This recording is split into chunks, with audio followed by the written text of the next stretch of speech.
Welcome to Writing the Wrong Way, where we talk about how writing works, how writers work, and how the best writers risk being strange. But today I want to talk a little bit about how the best writers, myself included, get some money with our amazing new Kickstarter for Dead Work. And if you want to find out more about Dead Work, go right now to deadwork.ca. That's deadwork.ca, and you'll get the skinny on that.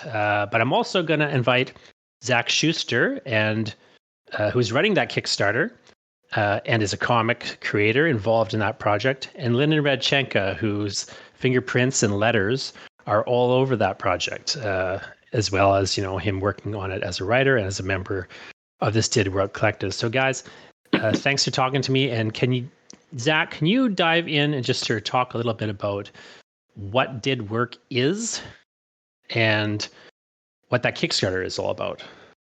Yeah, absolutely. Dead Work came together when a bunch of us were hanging around in, I think, Lyndon's backyard. We all have these comic pitches we had made and little short stories and things we had pursued but didn't find a place. Like, we couldn't find a home for all these little comics we did, but we're all proud of them. We did some cool little things that just publishers weren't biting on right away. And so we decided with all of these combined, we'd have like a good length book we could all sell. We could share our comics with everybody and get everybody's kind of fan bases to see everybody else's work and maybe start to read their other comics. It was just a good way for us to combine work we'd already done and put it in a cool comic that we were all proud of and work together. Really happy with how it's looking up. I just read it again this morning to be up to date. It's a fantastic book altogether. Yeah, and it's a comics anthology, as you say, with contributors, work from all sorts of contributors, people who were hanging out in Lyndon's backyard there, and a couple people who were supposed to come hang out and then just kept texting like, "Yeah, I'll be there," and then never showed up. Yeah, They're there anyway in the anthology. It's all people that work together. Like, you'll see if you look at the table of contents in the Kickstarter page, just all of our names crossing over in different capacities. Like, I helped color one of Steve's books, and Lyndon lettered this guy's. Like, it is most people's books, to be honest. But yeah, there's a lot of overlap in our creators. Writers worked with artists, and I think Jonathan, you worked with 3 different artists in the book? Yeah, that's right. Christopher Smith, Gregory Kmichik, and I guess Gregory Kmichik in that book. Yeah, and then also Stephen Call on a project. I've worked with Gregory twice, so I was just trying to remember which one was in there. But yeah, and it's a pretty lengthy anthology. How long did it clock out, guys? I was just trying to figure it out. 122 pages of actual comics, I think. More with copy and stuff. Mm-hmm. Yeah, 122 pages of comics.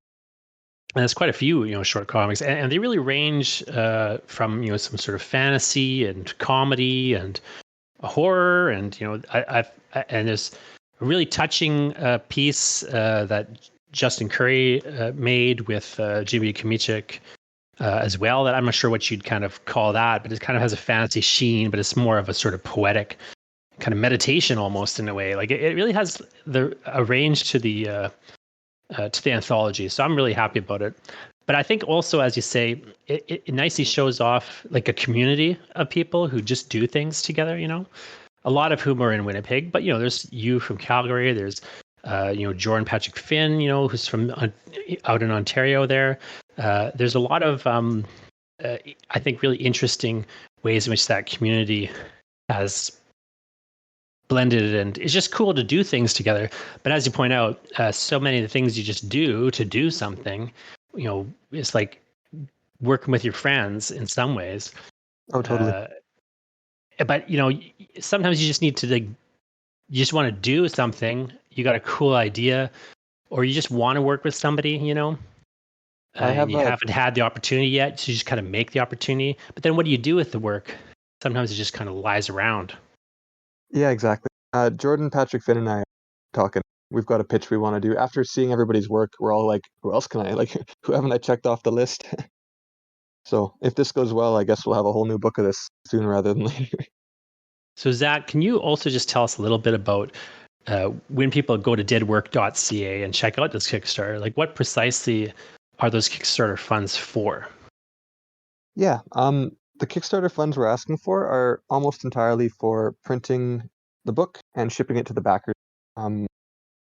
Lots of Kickstarters will do stretch goals, where once the book has been funded, you guys, like once we've covered the cost of shipping books to the backers, we're, instead of doing stretch goals to make the book sparkle or have thicker paper or anything, we are going to put that money towards paying the creators, which is us, for the work we did in that book, trying to get our page rates to help us make more comics.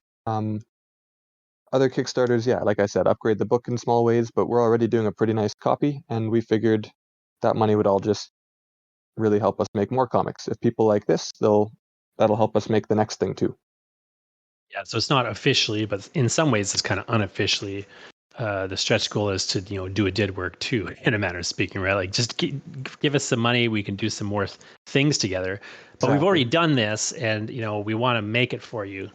Bring it kind of to physical life here. These really cool things that we have had a hard time really knowing what to do, because in some cases, it's like a 1-page, 4-page, 5-page comic. It's not exactly a whole issue of a series, necessarily. Although in some instances, the plan, of course, for some of these people is to develop the thing into a series. Like that's something I want to do with my She-Wolf project. But it's also right now, it's just a comic that I just, I've been thinking about forever, and I'd really wanted to make, and I just couldn't like justify making, basically. But then I just got to the point where I just made it, and it cost me I money. think we all hit that point, yeah. Oh, and It cost me some real money. And I think it's important to remember that a book like this, when you're looking at the individual comics that are part of it, like these comics were made, as you said, for the sake of making comics. Like one of the things that I find people get really preoccupied about when they're planning a project is trying to figure out how you're going to make money doing it, and you lose that that love of just making things for the sake of making things. So we made these comics because we liked each other, we liked working with one another, and we wanted to make comics. We didn't think about what we were going to do to make money off of it.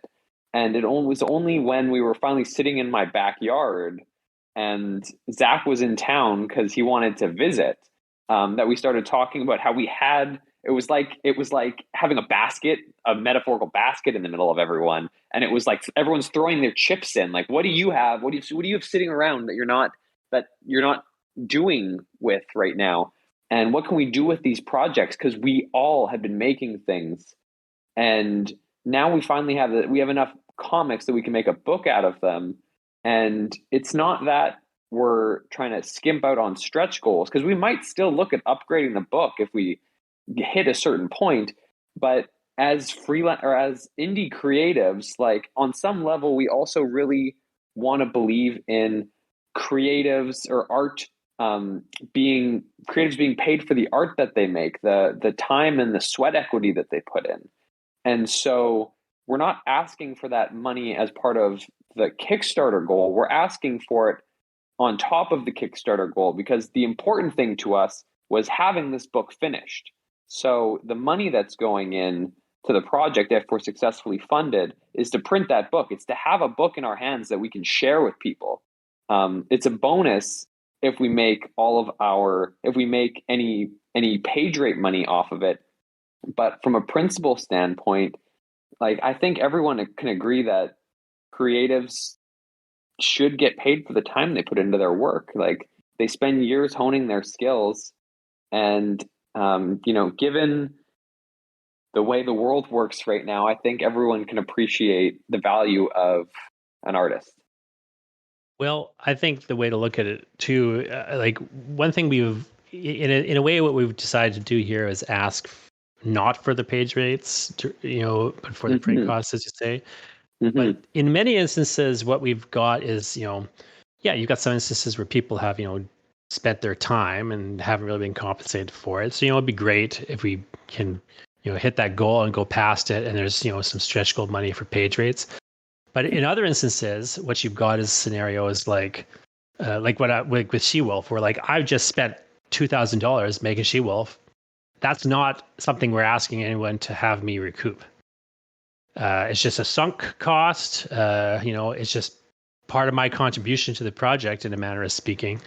And what we're just hoping, that people see enough value in this project and these comics and in what we're doing, that we can make this book for them. And if I get some of that money back, in a page rate, that would be awesome. But that's not what we've banked on. I just sunk that money in and spent that time, like other people sunk their time in or their money in to make this thing. We just wanted to make this comic, and now we got all these comics we made, and we want to show them to you. And it is a way in which what we're really hoping, I think, is just that people get to see that. But we didn't want to necessarily ask everybody for okay, let's calculate up all the time you spent doing this, and then try to figure out a way to recoup that. It's more about just let's just make this thing, print it, send it to you, and anything above that, we'll try to kind of divvy up into that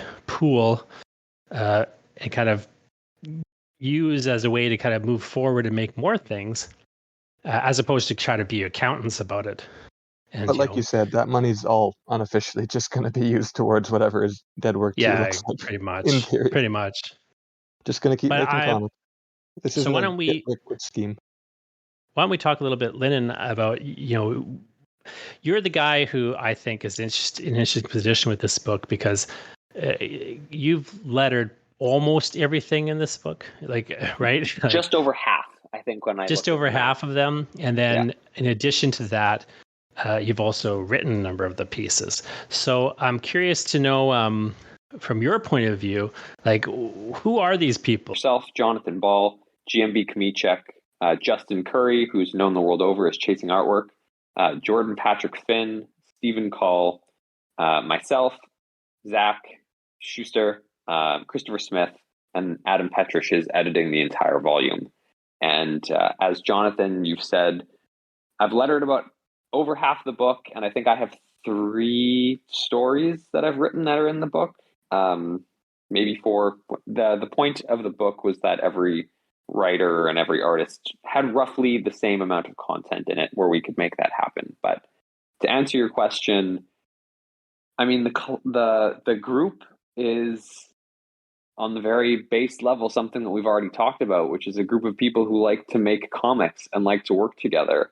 And what's really interesting is having, stuck my fingers a little bit in everyone's work. It's incredible the diversity and the range of creatives that we have, both in the way that they tell stories, but also in the art style that's used, the voices that are used.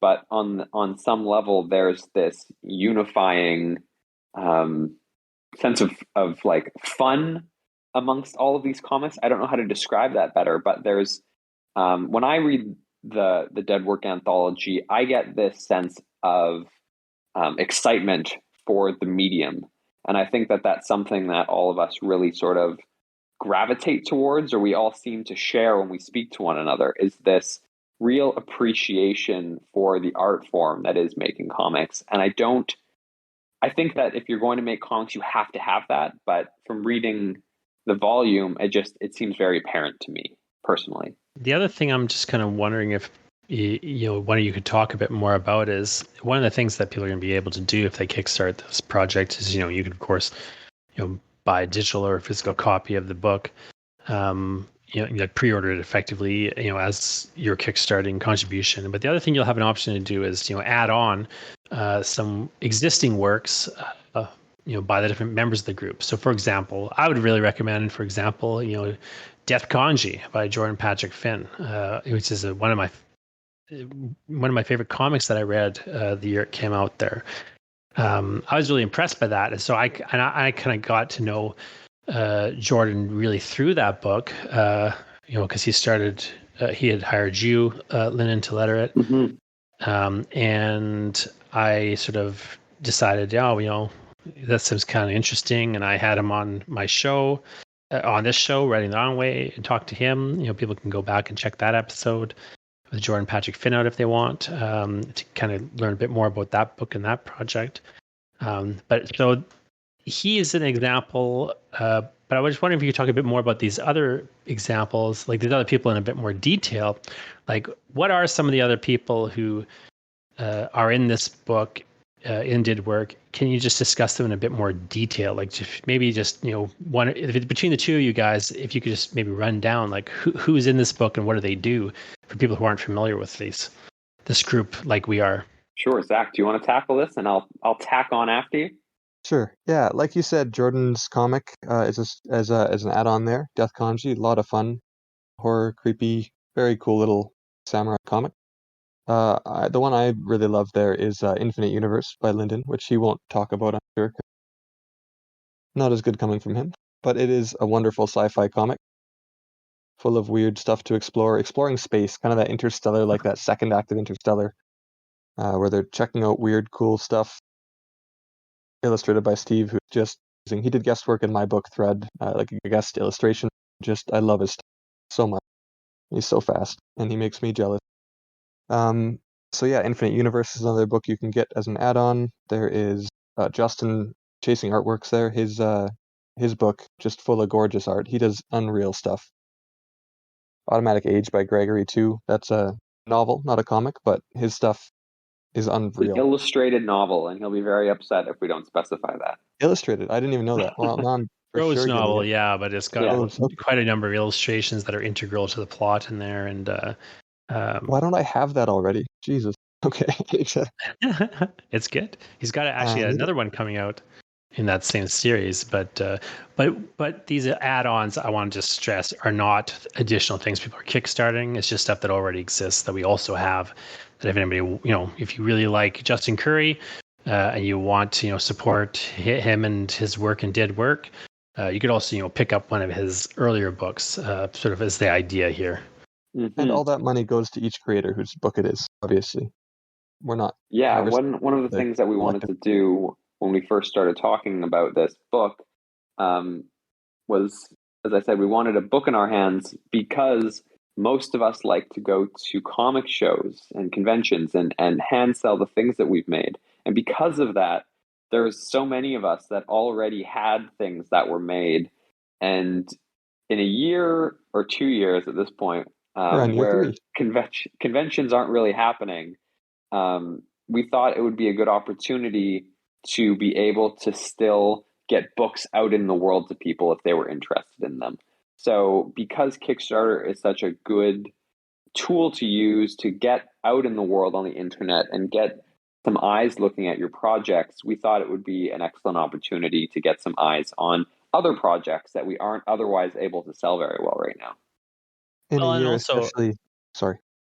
Yeah, I was just gonna say it also, like to follow up on what you're saying about cons. Like one of the things that's so great about the con, like for a attendee of the con, is they can hop in to the building, they can walk down the aisle, they can grab Justin's book, they can grab Lyndon's book, they can grab Zach's book, and then they can head home. And they haven't had to pay shipping separately for each of those books. And so there's this way in which you kind of get exposed to new people. And so that's part of the project here. Like we wanted to kind of in some ways approximate that con experience where like not only do you come to check out GMB Comedic, but you also discover Zach Schuster while you're doing it. And then it doesn't cost you an extra $80 in shipping just to grab both things at once, because it's not two separate checkouts necessarily. So there's like a way in which I think we've also kind of wanted to approximate that con experience a little bit, where you sort of get there's some people in there, you get exposed to some new people, and you're kind of getting stuff from both of them, and even some extra add-ons if you want. While also just being part of a cool project, getting your name in the list of backers at the back of the book, and just really helping us bring it to life. And I think that communal experience is baked right into the book itself too, because if you're coming to buy something by GMB Comedic, you're going to see him working with you, Jonathan, and you're going to see him working with Justin. And if you're looking for something, if you're buying something because you know who Zach is, then you're going to see Zach working with me, and you're going to see Zach working with Josh, and you're going to see Zach working with Zach. Is there anyone here that you didn't really work with? I don't think so. I think I colored one of your books with Steven. Yeah, exactly. There's a whole bunch of overlap. Yeah, I worked with this idea that this book is such a good, we like working with each other. And so it seems as though everyone has almost worked with everyone else on this book. And in that way, like when you go to a con, like you said, Jonathan, you can pick up books from all of us without having an extra shipping cost. But at the same time, like we're talking to one another, we're talking about one another. Like we might just send you 2 booths, like go down 2 booths and talk to Zach, go down 2 booths and talk to Gregory. Like this is a great opportunity to see what the comics community looks like when they're working together. And see some newer stuff too. Not just what they, already printed in a book 2 years ago. Because so many people just haven't been printing new books is the other thing, right? Because there's of the nowhere to lack of sell them cost this to year. sell them out. But we've still been making stuff, right? Like, like I was like with my She-Wolf thing as a quick example again, like, I just couldn't really justify doing it because there's no like place to do anything with it.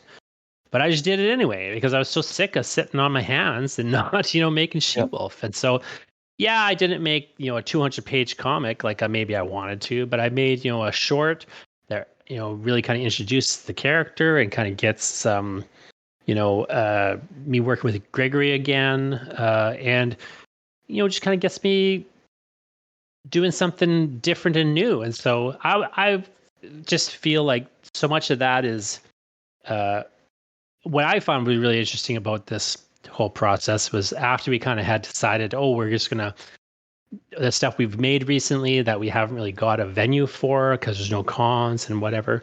We'll put that in this anthology and we'll just, we'll kind of pull it together. We'll have an anthology. We'll get Adam to select, what goes in. So there's a real quality control and some consistency and so on. But, it'll be like a bunch of the more recent stuff we've done. What I thought was interesting was very quickly people moved away from that a little bit and started making stuff with one another.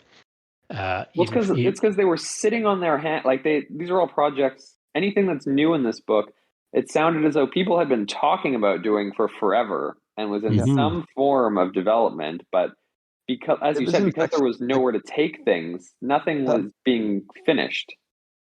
That backyard hangout was just infectious. We all just got excited to make comics, and we were like, all just old finished work for dead work. And then all of a sudden, we're talking about making comics. We're like, wait, do you want to do this? And then we all did. Yeah. It was a lot of fun. We had a ton of fun. Yeah, Lyndon, your backyard is a breeding ground for creativity somehow. It was a place of magic. I remember, Zach, I don't know if you remember, but Gregory had visited us the day before for like 6 hours. Yeah. And we were just sitting around talking about comics. And I think it was at that point, really, that Gregory was we were talking about shows and how we'd had work that we'd been making because we were still making things and not having anything to do with them. And Gregory was like, well, maybe we can put it all together. And he like cooked up a rough idea of what this turned into. And then it was the next day when everyone else was sitting in my backyard without Gregory that we put the whole thing together and told him that he was going to be a part of it.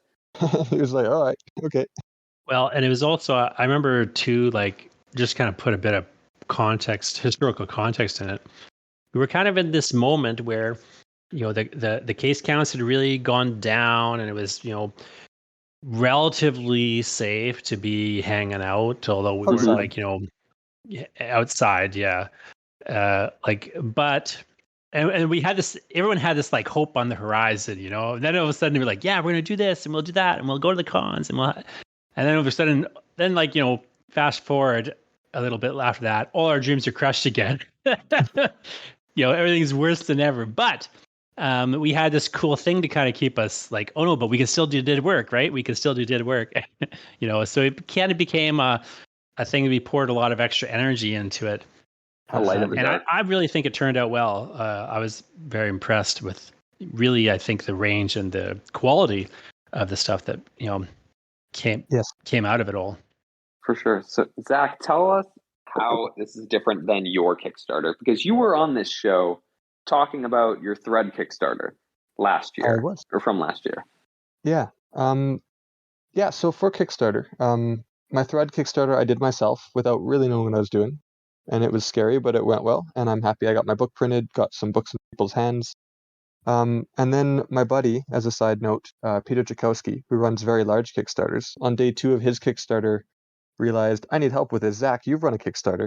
Help. And I went, kind of have run a Kickstarter. And I've been working with him for the last 8-9 months, delivering his giant Kickstarter that made like $800,000. So hopefully I've learned a thing or two after having that be my day job for more than half a year. So I'm hoping with all of our fans and stuff, I'll be able to handle the volume of this bigger, more exciting Kickstarter, little teeny indie book. And what are some of the actual challenges you've found with putting it together? Like, how has it been different than maybe you expected so far? Making all the graphics and stuff was similar, so I've got the page all laid out here and ready to go. For me, it's the estimates that I'm worried about because of all the unprecedented shipping delays, paper shortages, and freight cost fluctuations. There's a lot of unknowns going in, so I'm waiting till literally the day before to do the day before we launch, to do our final like shipping quote estimates. I've got remember, Zach, the launch is today. The book What? is, you can order it right now. Yeah, You can order it right now. exactly. Oh, Don't sorry, you I forgot know we're time anything, traveling. Zach? Yeah, we're time I traveling to the forgot we're time- future where the book is right on deadwork.ca. It takes you right to the Kickstarter page. You can Right buy now. it. You can back the Kickstarter right now. Right that was now, and the then come only back to this. problem I could ever foresee. Okay, let me rethink that. But it is a good point you bring up. There have been a lot of delays and problems in supply chain and shipping and so on. So we've been really doing, we're like a while out from here still talking about it. Back in time here, we've been investigating these things and getting quotes and doing research and really kind of paying attention to the risks and challenges of it. But we're still pretty optimistic about, from what we're seeing and the numbers we're seeing and what we're getting. We're, presuming we have a fully funded Kickstarter here, we're looking at a pretty quick horizon to get these books printed and out to you. But of course, you can look at the Kickstarter page at didwork.ca and see all the risks and challenges. But but it is. We got ourselves in a pretty good position before we brought it to a Kickstarter. The work is like, there's no comics that need to be made at this point. If I get hit by a bus, my stuff's still in there.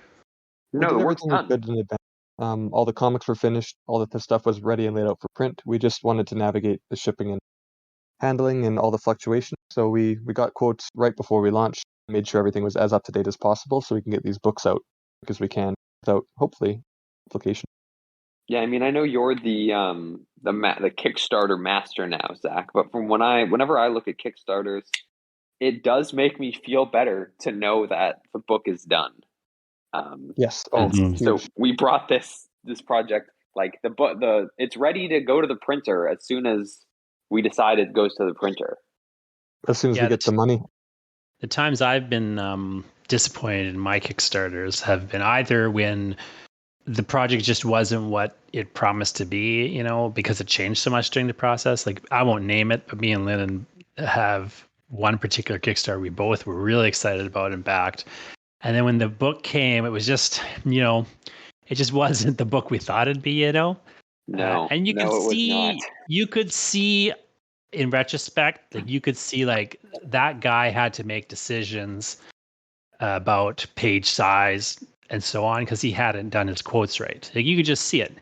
But we've like paid a lot of attention to like what we liked and didn't like about Kickstarters, and really tried to kind of make sure we're emphasizing like the things that are most important to us as readers of comics, and what do we want in the book. As importantly, there's 8 of us who have made comics, put them out to the world, and we've made mistakes. Now to have all of our expertise on one project really helps, because when I had a question, I'd come to one of you and it's like, oh yeah, Greg had that unlock, like he did this years ago and here's what you can do here. Or like, oh, Lyndon says this worked better. And like that expertise from different people who have done different things, overcome different problems, has been invaluable when I was putting this together. You said, you spent all this time trying to get up-to-date shipping quotes, but we also have Chasing Artwork Justin Curry among our group, who is a master at shipping things. Yeah, the expertise. He can answer any of those questions. By our powers combined, we formed the ultimate comic creator. Yeah. Yeah. Well, and it is worth pointing out like that, it isn't kind of the fly by night you sometimes have the Kickstarter, which, that's the beauty of Kickstarter in some ways, that like somebody can go from like not knowing what they're doing to all of a sudden they're doing some crazy cool thing and they've got a bunch of money to do it. But it can go wrong. And so we're trying to keep it like, it's pretty basic. We got it all set up. It's all ready to go. We just want some money to print the thing and ship it to you. Above and beyond that, we got some big plans, sure, but we're not trying to reach. We're not doing something crazy here that we've never done before. Yeah. So Zach, tell us about the tiers. Tiers. Yeah, sure thing. First of all, we have the digital tier, where if you're in a region that's difficult to ship to, or you're just worried about everything and just want the book, we have a $10 digital copy. We have the physical copy. That's just if you want the book. I like physical books. I don't read digitally traditionally, so physical copy, the base tier. Then we got a sketched-in version, and that's going to be a limited number, but we have a version that some of our artists and people will sketch in, if you want that personal touch. Then we got I'm currently the working on my own illustration so that I can join. I'm not going to join. Yes. I'm just kidding. Looking forward to it. There's also the Dead Work discussion tier, where a bunch of us will sit down with you and you will talk about your project with us, and we'll go over it, and you'll pick a couple of the members you think will be the most helpful. Like if you're writing a script, you might want some of the more writer-focused creators. If you want art, we can do art reviews, but you'll have an hour basically of 3 of our time. We'll sit down and we'll just discuss your project, no matter what stage it's at. Hopefully give you some valuable insight stuff. Because like I said, there's a lot of specialists on our team of different things we're very good at. So hopefully there'd be some good insight for your project. And finally, we'd have the custom comic tier, which will make you a comic. 6 pages. We'll have a team of Dead Work people making your idea come to life. And that one's really exciting. I hope that one gets scooped up, because there's only one of those at the time of this. That'd be a lot of fun for us to all work together on a thing. The Stan Lee tier. The Stan Lee tier. Yeah. Yeah. No, that one would be an idea. Yeah, and we just thought that would be a fun experiment, because so many people have an idea, but they don't know what to do, and we know what to do.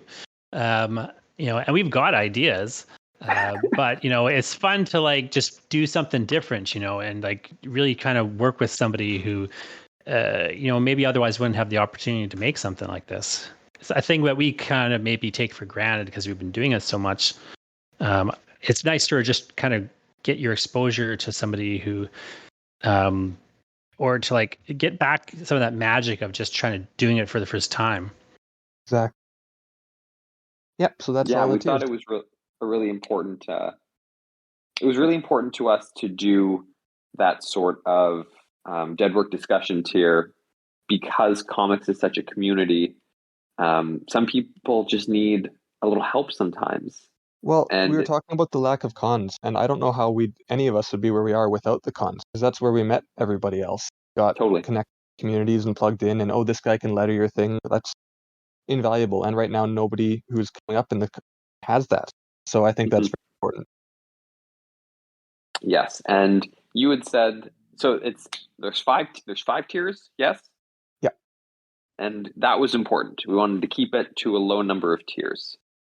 Yeah, I've seen some Kickstarters with like 1 million tiers that are slightly different. Like this one is all this stuff, but it has stickers, and it gets really confusing.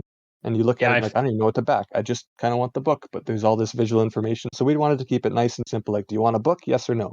Do you want a sketch in it? Yes or no? Okay. Do you want to talk to us? Probably not. But you can. Yeah, but you can. Yeah. Some of us are really worth talking to. One of the things that I think you hit the nail on the head for me there, like when I'm kickstarting, I'm like you. I don't want to read an ebook. But some people love that. But for me, I just want a physical book. That's my decision, is like, do I want the physical book? Because that's also my like weeding out of Kickstarters. You know what I mean? Like if they don't have a physical book, it's like, well, it's not really my thing so much. I might still back one or two here and there, but I wouldn't. But I don't want the thing unless it's a physical book. But everyone's different. But I get really confused when I see those tiers. Like, well, do you want a physical book with a dog on the cover, or do you want a physical book that has a dog with a hat? So like, it's like, what? I don't even know what I ordered now at this point. I find a lot of video game ones are like that. where it's like they have like 20 different tiers, and I'm like, I can't even tell what I ordered anymore.